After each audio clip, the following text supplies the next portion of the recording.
Greetings everyone, and welcome to a very pleasant October the 28th.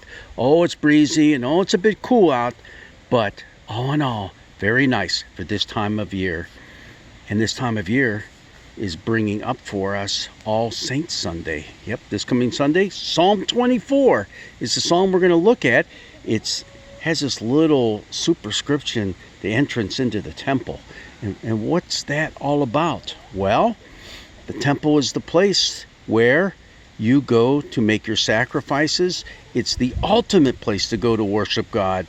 Although you would do that at home, you do it anywhere. You do it out on a hillside, you would do it in a synagogue, but the temple, that's the place to be.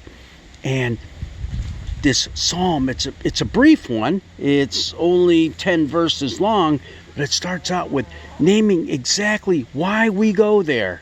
We go there because the earth is the Lord's and all that is in it, the world and those who live in it. For he has founded it on the seas and established it on the rivers. All right, so God, our Creator, He's the one we're coming to worship. Now, the psalmist then moves into a couple different parts here. The first part is talking about you and me. You know, who shall ascend to the hill of the Lord? Now, who is it? Well, that's us. We are the worshipers going to the temple that's kind of raised up. And so you're moving up, you're ascending up the hill into that temple. And how do you do that?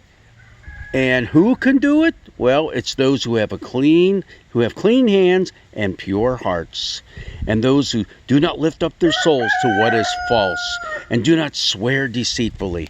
All right, so it's not trying to say, hey, you can't come in if you're not all cleaned up and have all your sins forgiven and all that kind of stuff. But you have to have an attitude and be someone who is, morally adept. You just can't. You cannot go in and possibly worship the Creator of the world with all your heart and be someone who isn't living that out in the world. It just doesn't fly.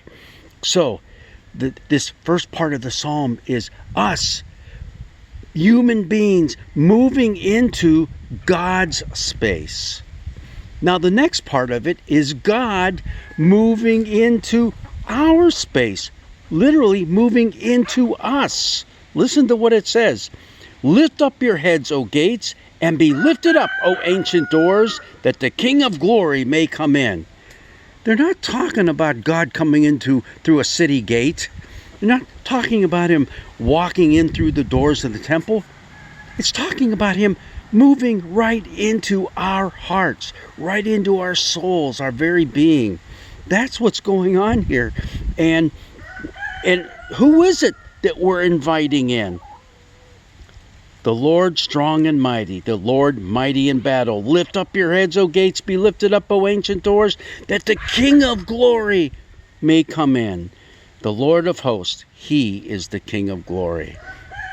So it's a very apt, a very simple and beautiful entrance hymn. And you see, the thing is, it's written so that the priest would say something and the people would chant it back. So as you're going into the temple, it's kind of this back and forth rhythmic thing between the priest and the people. And it's beautiful. Now, why would we be doing this one for All Saints Sunday when we're talking about those who have died and have now got their reward?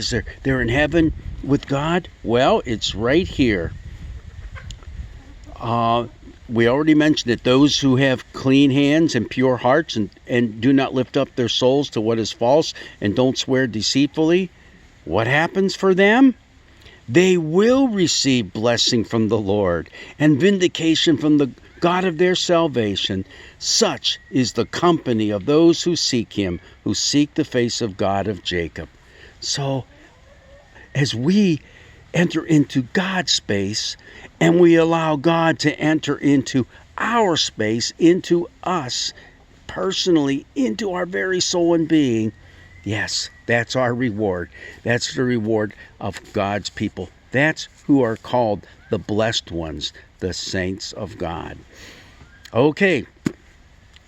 Let me tell you, it was just a really super day out here. It's getting to be late afternoon now. It is cooling off quite a bit, but all these wonderful blessed days that we've been getting during this autumn season. Go out, enjoy them, and let's be prepared to worship a God who loves us, cares for us, who died for us, who gives us the hope and promise of everlasting life with Him and all the saints who have gone before.